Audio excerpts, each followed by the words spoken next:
पुन्हा 5 मिनिटानंतर हे आपण असे हे पलटी करून घेऊयात। अगदी 10 मिनिटातच ही रेसिपी तयार होते।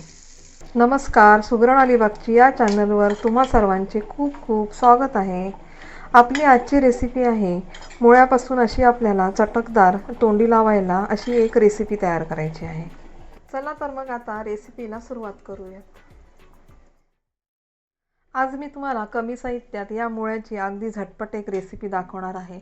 जेवणामध्ये भाजी नसेल तर तुम्ही अशा पद्धतीची एक अशी तोंडी लावायला या मुळ्याची रेसिपी तयार करू शकता। मुळा हा धुवून घेतला तरी त्याला अशी वरतीही मातीही असतेच, त्यामुळे काय करायचे आपल्याला मुळ्याची वरची साली अशी काढून घ्यायची आहे। हिवाळ्याच्या सीझनमध्ये अगदी बऱ्याच प्रमाणात अशी ही मुळ्याची भाजी बाजारात सहजपणे विकायला आलेली असते। तिथून तुम्ही असे हे मुळे आणून एकदा तरी ही रेसिपी तयार करून बघा। आता काय करायचं आहे, या मुळ्याच्या आपल्याला अशा गोल चकत्या करून घ्यायच्या आहेत। जास्तही जाड्या नाहीत ठेवायच्या आणि जास्तही पातळ नाहीत करायच्या आहेत। अशा प्रकारे तुम्ही हा मुळा कापून घ्या। चिरून घेतलेल्या मुळ्याला काय करायचे, आता सर्व मसाले लावून घेऊयात। हळद घालायची आहे, भाजीचा गरम मसाला आणि लाल तिखट मसाला। आता घालायचं आहे चवीनुसार मीठ। आता हे सर्व मसाले यामध्ये एकत्र करून घ्यायचे आहे।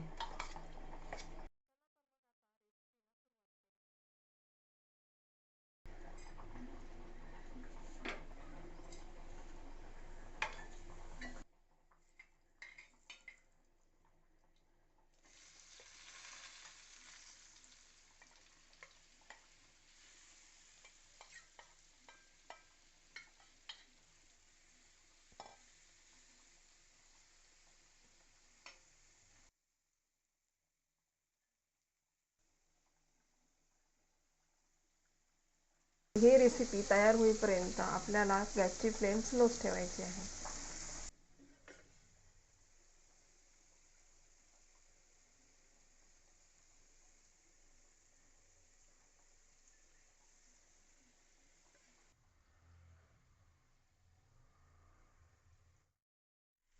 5 मिनिटानंतर हे काय करायचं आपल्याला असं परतून घ्यायचं आहे। असं उलटपालट करतच की हा मुळा आपल्याला असा पलटी करून घ्यायचा आहे। पुन्हा 5 मिनिटानंतर हे आपण असे हे पलटी करून घेऊयात। अगदी 10 मिनिटातच ही रेसिपी तयार होते। आता ही मुळ्याची रेसिपी तयार झाली आहे। गॅस बंद करून घेऊयात। यावर घालूयात बारीक चिरून घेतलेली कोथिंबीर।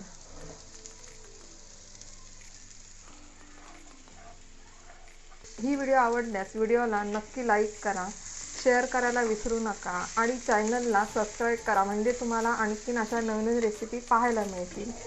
व्हिडिओ पाहिल्याबद्दल तुमचे खूप खूप धन्यवाद। आता भेटूया पुढील व्हिडिओमध्ये।